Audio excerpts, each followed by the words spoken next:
Vamos a pasar a la siguiente ponencia, Esperanza Román, que viene de George Mason University. Nos va a hablar de Twitter y mini vídeos como sustitutos de la clase magistral. Esperanza, te pido 25 minutos máximo para reservar 5 para preguntas. ¿Y te hago caso o no? Ya, eso ya sois vosotros. Bueno, egunon y eskerrik asko a todo el mundo. Yo soy también de las que prepara 100.000 diapositivas pensando que el tiempo sale de algún sitio insospechado y no las borro, pero a mí lo que me da es por hablar muy deprisa, así que espero que me sigáis y bueno, como luego voy a estar por aquí, cualquier pregunta, cualquier cosa, estaré encantada de contestarlo. Yo vengo de una universidad pública norteamericana donde, aparte de todo este interés por los MOOCs y el uso de materiales, de editoriales con elementos interactivos un poco diferentes al típico PDF, existe mucha presión para hacer cursos online, ¿no? Entonces, lo que voy a presentar aquí, ya llevo como 7 u 8 cursos doy clases de lengua o de integración de la tecnología para profesores y voy a presentar cómo estoy intentando compensar algunas de las deficiencias que todos vemos cuando damos una clase no presencial mediante microcontenidos, redes sociales e incorporación de otras herramientas. Este es un poco el esquema, intentaré seguir todo y si no la presentación también la voy a subir a mi blog. Y bueno, un poco también para empezar con un poquito de humor, esto es lo que nos suele pasar a todos y por muy progresistas que seamos en educación, al final siempre existe una discrepancia muy grande entre lo que decimos que queremos que hagan los estudiantes o cómo queremos que sean nuestros libros de texto o cómo queremos que sean nuestras clases a lo que realmente son y, por ejemplo, en términos de participación del alumno, en lo que es su propio aprendizaje, en dejarle decir lo que él quiera, que él tenga más como un papel central, todavía estamos muy lejos. Entonces, lo mismo, ¿no? Yo estoy aquí hablando así desde una posición elevada, cuando lo que me gustaría más sería otro tipo de debate, pero bueno, la idea es esa, que tenemos que reflexionar mucho sobre lo que hacemos y lo bueno en Estados Unidos los cursos son muy cortitos, de 14 semanas, es muy fácil realizar una reflexión después de que das la primera vez un curso, integras tecnología, decir, bueno, realmente cómo me ha ido y qué es lo que estoy intentando hacer con la tecnología y qué es lo que no estoy intentando hacer, ¿no? Entonces, bueno, en una clase presencial hay una comunicación, como la hay aquí, hay una comunicación dentro de la clase entre el profesor, ya lo sabemos todos, entre los estudiantes, fuera de la clase, y entonces, bueno, en esa comunicación pensamos que suceden un montón de cosas, desde la transmisión de conocimientos hasta la aplicación del conocimiento, hasta el reforzamiento, hasta la evaluación del conocimiento, pero también en la comunicación se crea un vínculo afectivo. Cuando hablamos no solo estamos dando contenido, sino que estamos motivando al alumno a que aprenda, a que mejore, a que se haga un ciudadano con posibilidades de triunfo en el futuro, ¿no? Y también estamos dando, o ellos nos están dando pistas sobre cómo organizar nuestra enseñanza, nuestra clase, nuestro entorno, ¿no? Eso que sucede cuando estamos dando una clase no presencial no lo tenemos, no lo tenemos de esa forma. Entonces, ¿cómo podemos compensar esa deficiencia de comunicación, de personalización del aprendizaje a través de nuevas herramientas? Y claro, lo bueno es que por una parte, como por lo menos en mi caso, yo quiero y tengo que dar estas clases y existe esa posibilidad, se puede estudiar mucho más fácilmente cómo es esa comunicación en el mundo online, ¿no? Porque yo tengo más datos, se generan ciertas... en la clase tendría que tener un vídeo, ver cómo estar un poco más pendiente, llevar un diario también sería una solución, con todo lo que es la comunicación a través de ordenador o a través de cualquier plataforma, a través de Twitter, esos datos que dan ahí es lo que voy a hacer aquí luego presentando cómo lo que yo creo que estaba haciendo con mis alumnos a través de Twitter, realmente ellos lo han interpretado y si eso a mí me da como más ideas para el próximo semestre hacer las cosas siempre mucho mejor, ¿no? Entonces, bueno, esto lo acabo un poco de explicar y bueno, ahora veremos en estos dos ejemplos concretos, creo que solo me voy a limitar a Twitter, pero os contaré lo que estoy haciendo ahora mismo con los vídeos. Mis alumnos están esperando a que les grabe los vídeos de contestación a los suyos, pero vamos a ver un poco cómo intento compensar la deficiencia o, bueno, o la distinción, la diferencia que hay entre un tipo de comunicación y otra. Entonces, bueno, el aprendizaje autónomo todo el mundo habla de él. Yo estoy más en la enseñanza de lenguas extranjeras desde hace años, todos nos tenemos muy creído que estamos empoderando al estudiante, que el estudiante es el centro de la enseñanza y realmente sí, en una clase de lenguas extranjeras el estudiante tiene que producir y tenemos esa ventaja sobre otras disciplinas donde quizá, pues como antes se preguntaban, bueno, el contenido, quién lo sabe, quién tal. En una clase de lenguas extranjeras, vale, el profesor sabe más de la lengua, pero no es eso lo interesante es que es el estudiante aprenda la lengua y que la produzca, ¿no? Entonces, más o menos, para mí estudiar online, ya sea una lengua o sea cualquier otra disciplina, es una cuestión no solo de a veces de facilidad, de hacer que el estudiante termine a tiempo la carrera, de dotar posibilidades de educación a gente que no puede ir a la universidad por las mañanas, también es que es una destreza que vamos a necesitar.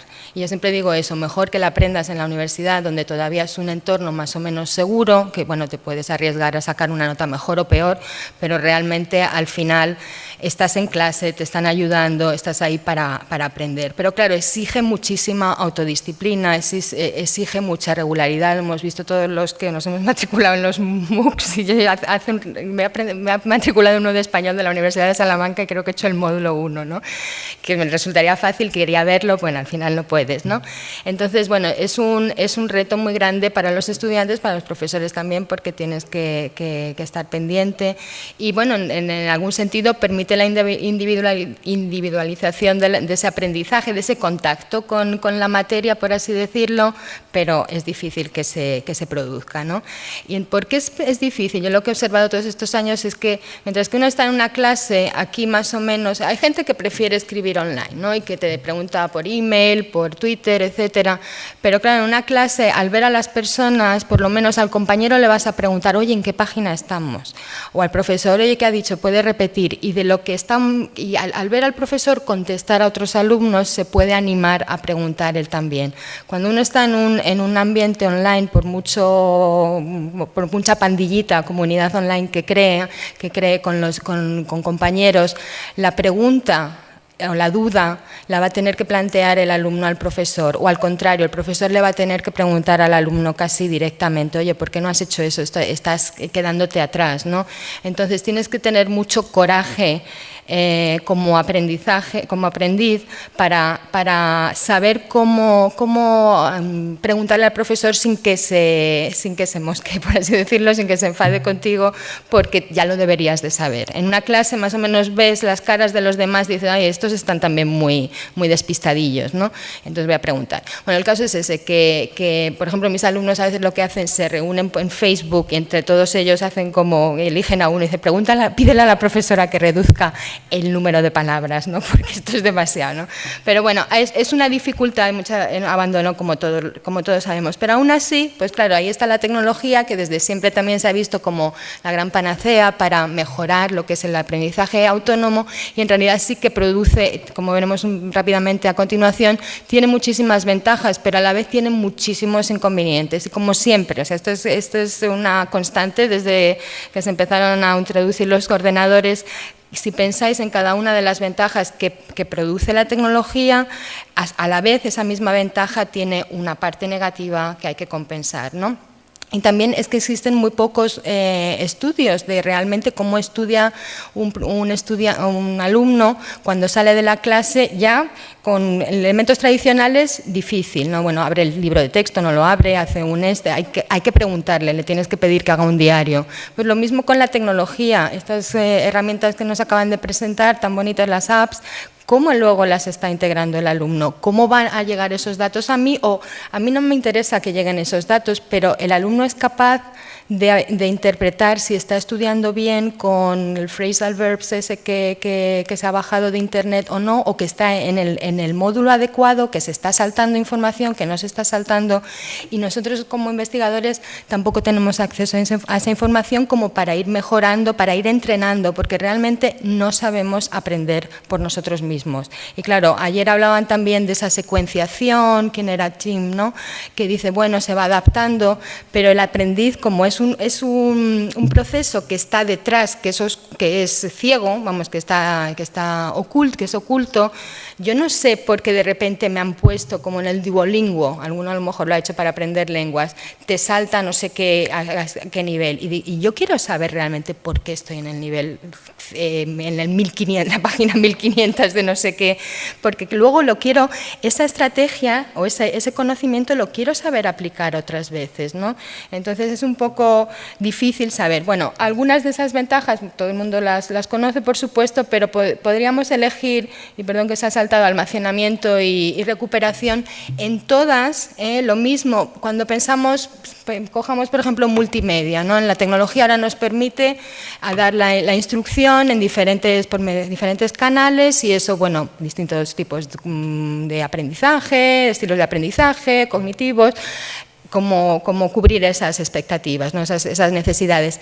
Pero a la vez, el hecho de que haya tanto multimedia, hay muchísimos formatos, hay muchísima, pues como acabamos de ver, ¿no?, que esto no funciona, que esto sí funciona, yo vengo aquí, tendrán el Word, no tendrán el Word. Entonces, realmente, siempre que uno quiera utilizar la tecnología, cualquiera que sea, para conseguir un objetivo pedagógico en su clase, tiene que ser muy sincero también sobre las desventajas que tiene esa tecnología, ¿eh? Y lo bueno es que con la comunidad, con la cantidad de gente que hay fuera, como estos mentores, es muy fácil preguntarle a alguien y que sea sincero realmente y diga, bueno, esto en qué me puede beneficiar y en qué no me puede beneficiar, ¿no? Pero siempre, todo va a tener un lado más rosa y un lado más negro.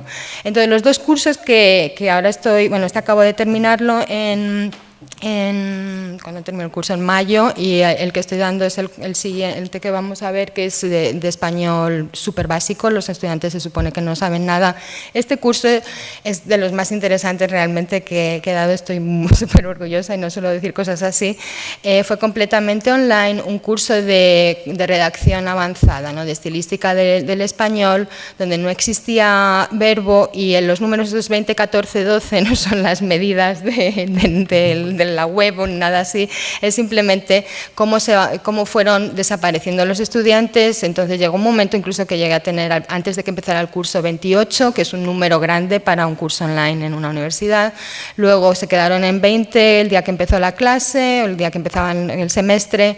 14 eran los matriculados y realmente 12 fueron los que hicieron todas las pruebas al final, ¿no? Entonces en Estados Unidos se pueden borrar, tienen muchas...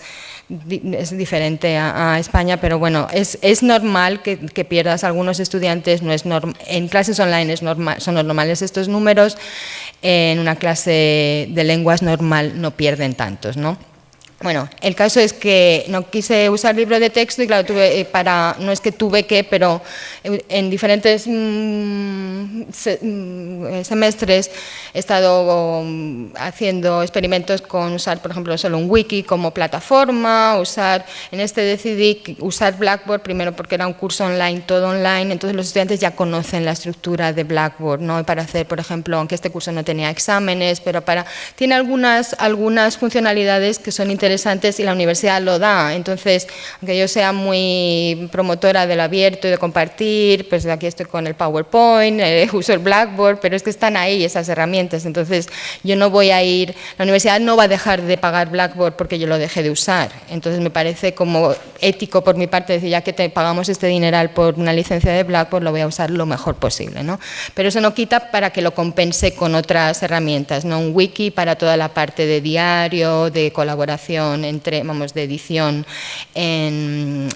personal, y Twitter para crear todas esas funciones que decía al principio de el alumno que está solo no está tan solo. Esto es muy rápido, yo es que estoy siempre en Twitter, entonces yo no digo que sea la fórmula, porque estamos hablando de 12 alumnos y los resultados que yo voy a presentar aquí son de 12 alumnos, pero a ellos les gustó y entendieron por fin, una vez en mi vida, te lo puedo decir así, que utilizo una tecnología con un objetivo y los estudiantes entienden ese objetivo. Yo he usado de todo, desde hace 20 años de todo. Voy a hacer esto porque con esto van a tal, y luego evaluación.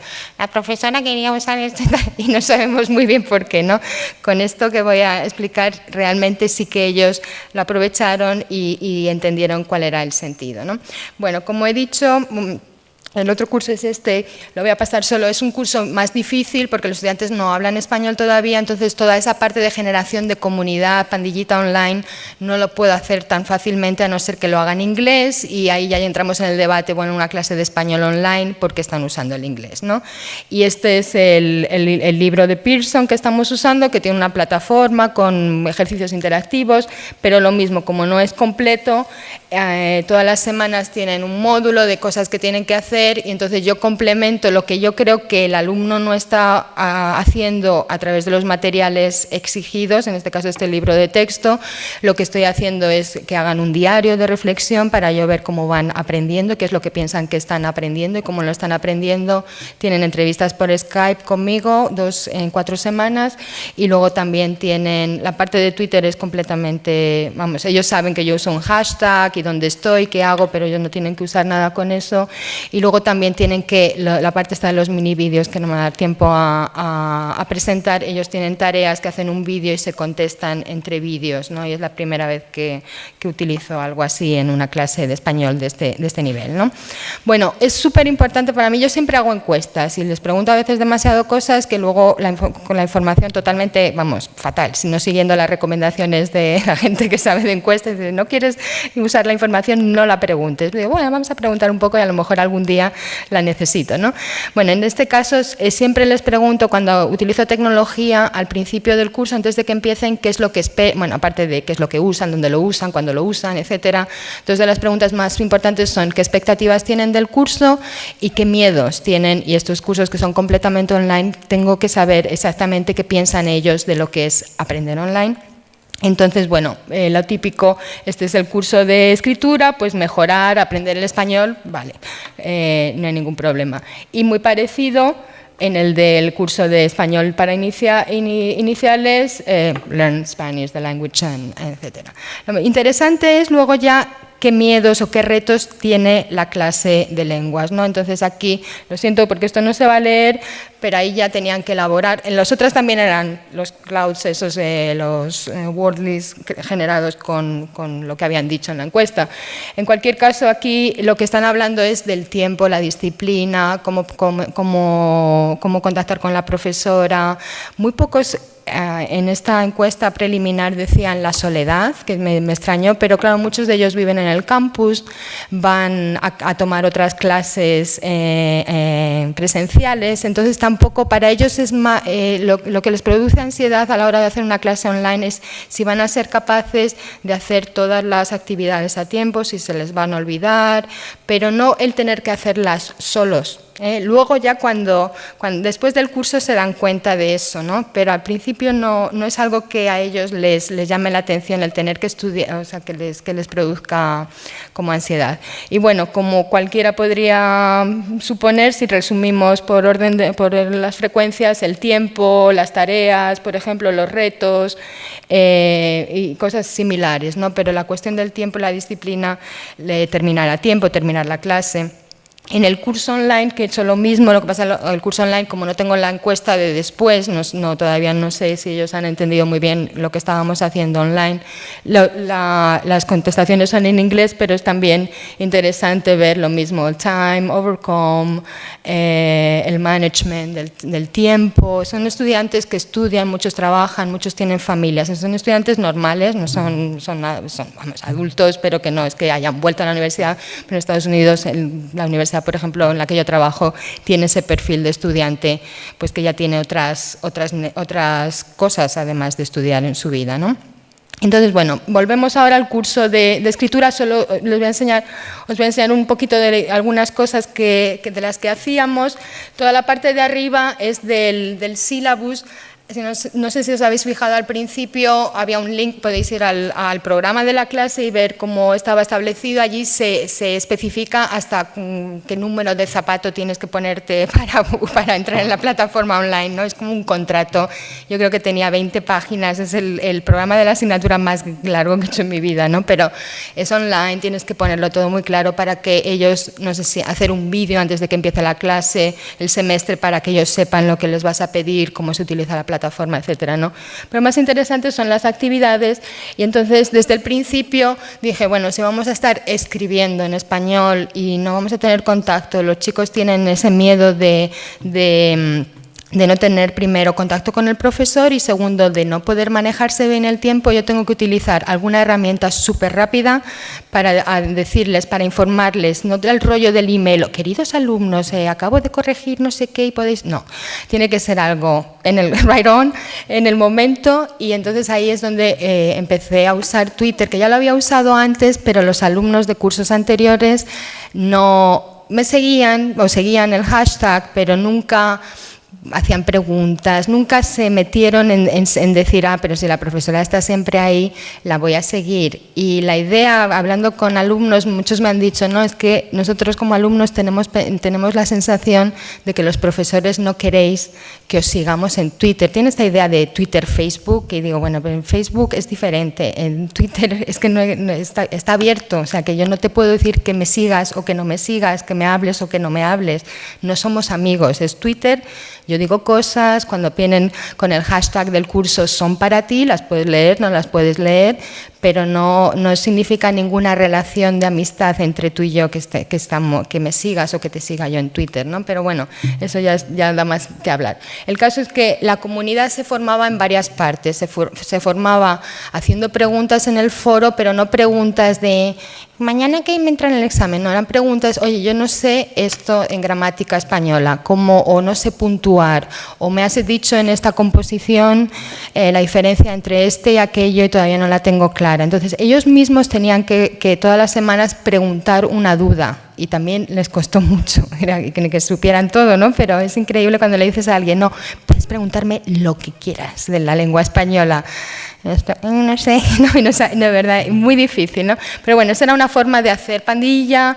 Luego la parte de aquí son las correcciones de su diario, etcétera, etcétera.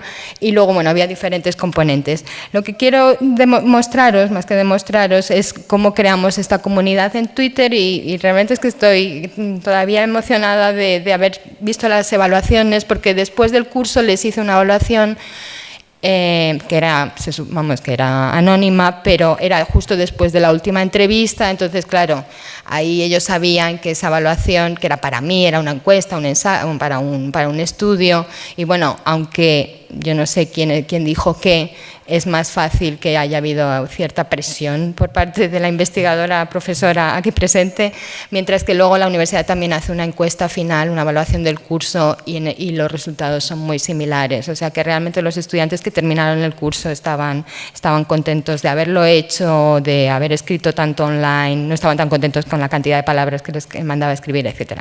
Bueno, éramos 12, o en este caso... Al principio había 13, luego, como ha dicho antes David, cuando uno utiliza un hashtag, de repente aparece gente que está por ahí, que sigue a alguien y se mete en las conversaciones, ¿no? Y esa es una idea que quería yo que les entrara a los alumnos. Tenéis que pensar que muchos de estos chicos, aunque sean tan jovencitos, no tenían Twitter o lo tenían para otras cosas, o no sabían, había gente que desde el principio dijo que ni hablar de medios sociales, que era esto, ¿no? Entonces, yo aquí solo os estoy presentando presentando cómo me comunicaba yo con ellos. Luego lo que me queda por hacer ahora es ver sus comunicaciones hacia mí, qué tipo de información, de preguntas hacían, etcétera, ¿no? Pero se lió bastante para ser una comunidad de chicos que están como de vuelta, digo yo, de las redes sociales en muchos sentidos, ¿no? Dicen, bueno, sí, pero en clase no, etcétera, ¿no? Entonces, bueno, diferentes herramientas, desde análisis con el Access, etiquetar todos los tweets, ver cuántos eran en inglés, cuántos en español, un montón de trabajo para llegar a una conclusión que a lo mejor te podría haber llegado de otra manera, pero quería hacerlo de una forma un poco más científica. Y bueno, como os he dicho antes, yo soy una tuiteadora un poco compulsiva, entonces lo primero que vi, digo, bueno, de los tweets durante ese semestre que yo generé, cuántos realmente pertenecieron a la clase para ver si era un número, bueno, adecuado y tal, ¿no?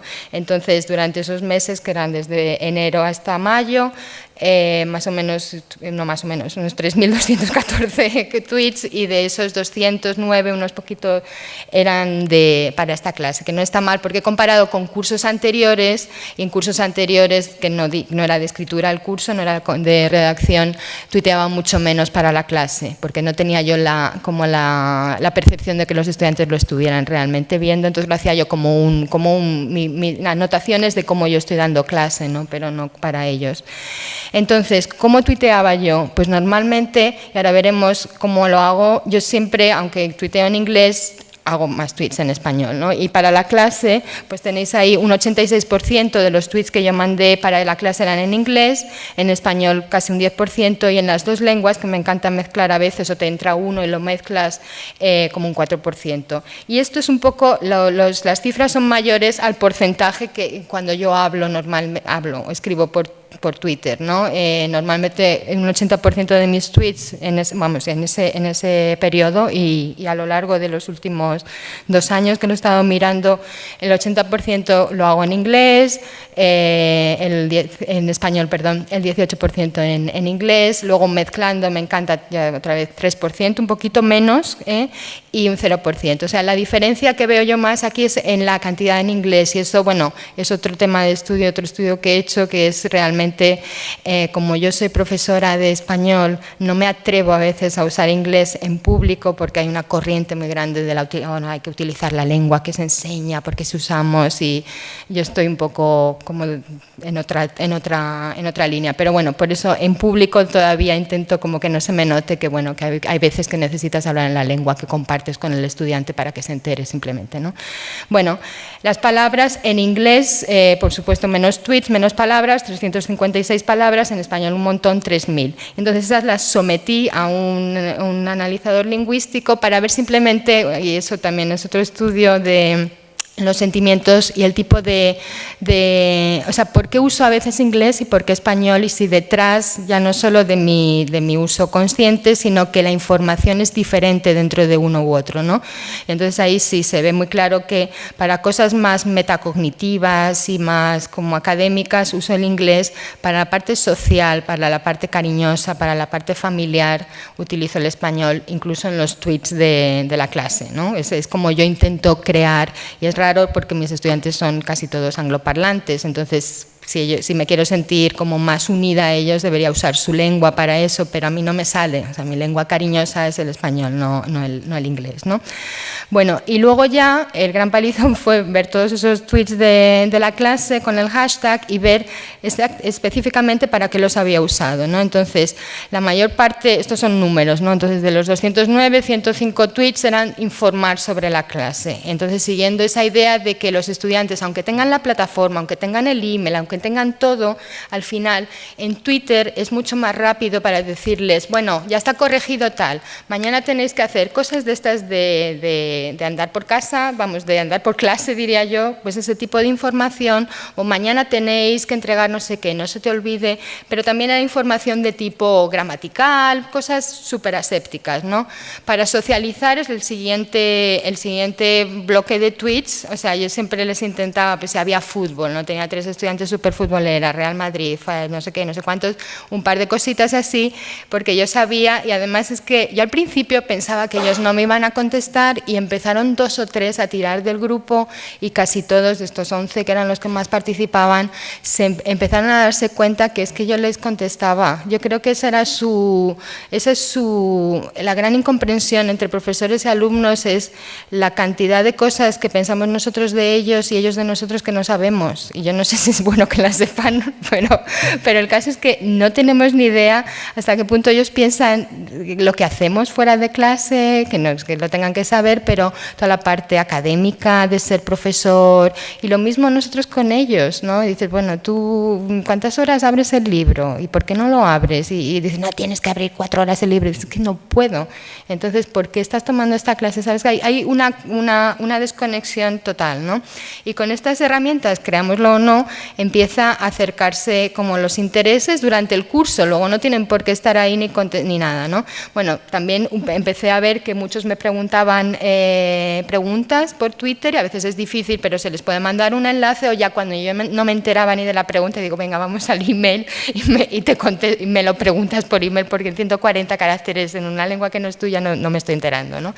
Luego, para animar muchísimo, venga, tal, y a mí me sale natural, y yo siempre digo, no tenéis a los profesores que dicen, bueno, es que queremos usar tal, si tú no te sientes a gusto en Twitter y no es tu herramienta, no lo hagas, porque va a ser artificial. Es como si yo me siento ahí, a mí no me gusta hablar sentada, entonces no me hagas sentarme en una clase, ¿no? Entonces, bueno, yo soy muy animadora en Twitter, parezco aquí el cheerleader de la clase, y luego para recordar y pedir, y luego algunos retweets, ¿no? Y aquí está dividido también en español azul, en inglés, en las 2 lenguas. Bueno, tipos, solo algún ejemplo, ¿no? Pues esta muchacha que fue de las más participativas, ¿cuál es la lectura? Y yo le decía cuál era la lectura, dónde estaba, etcétera, etcétera. La otra, mayúsculas y minúsculas, y yo como profesora, no te olvides de la tilde, ¿en qué? Interesante. Pero bueno, y luego otra, por ejemplo, me encantó el extracto de Manuel Seco, y ya como más guiar su forma de, digo, bueno, está muy bien que digas eso, pero no, a nadie le sirve esta información porque no sabe de qué estás hablando, ¿no? Entonces pon un enlace a la referencia a la que te estás hablando. Bueno, más o menos esta es la distribución por tipos, que ya lo hemos visto con más ejemplos, y lo bueno, lo que os decía al principio de los comentarios de los alumnos, es que realmente tanto esta es la oficial, ¿no? Qué aspectos del curso y de la forma que fue impartido te ayudaron a aprender, y de verdad, si supierais hasta qué punto las evaluaciones de los cursos online son tan bajas. Primero porque normalmente solo contestan unos cuantos, y esos unos cuantos a veces son los que están más disgustados con la nota o con la forma que se ha dado el curso o con su rendimiento, yo no sé, pero de 20 a veces he tenido 27 alumnos, solo han contestado 7 y es muy poco fiable, ¿no? Y bueno, encontrar que por lo menos casi un 60% de los estudiantes, como es en este caso, contestaron, que eran poquitos, ¿no? 8, y que los comentarios son positivos, pero también constructivos, es una diferencia. Es la primera vez, pues ya llevo como 6 semestres o 7 dando clases online, la primera vez que encuentro algo que me pueda servir. También es una clase para la licenciatura. Las clases, como la otra, son clases obligatorias para cualquier licenciatura, y ahí también hay una diferencia sobre el tipo de feedback que recibes, ¿no? Pero bueno, en general el alumnado se sintió contento, y más que contento, que entendieron, por ejemplo, yo qué sé, I was amazed, ¿no? Me encantó la eficacia y la vitalidad de este curso. Para un curso online, de verdad, que alguien diga que es vital, bueno, no sé, es brillante la forma en que los modos diferentes de la tecnología se juntaron para hacer un curso muy completo y efectivo y muy eficaz. La seriedad del trabajo, porque es muy fácil conseguir buenas evaluaciones a veces cuando regalas las notas o no pides mucho, entonces tú tienes 10 o 5, que ahí es el máximo, ¿no? Pero cuando es un curso que cuesta, que pides, y que encima las personas lo aceptan como que han aprendido con eso, es una gran satisfacción, ¿no? Y lo mejor, esto es un modelo realmente para la educación en George Mason, en cualquier sitio, una clase muy grande, ¿no? Muy buena.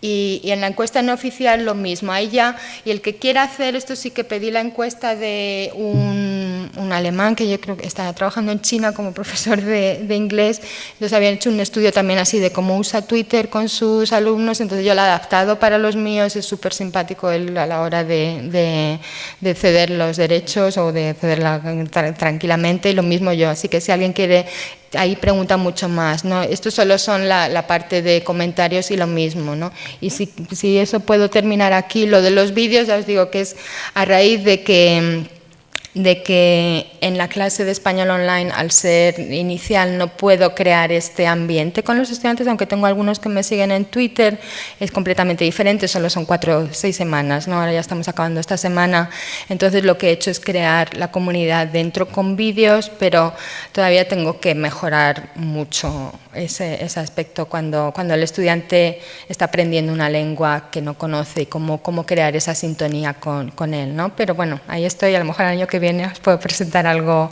más en ese sentido para la gente que no sabe español todavía. Gracias por las gracias.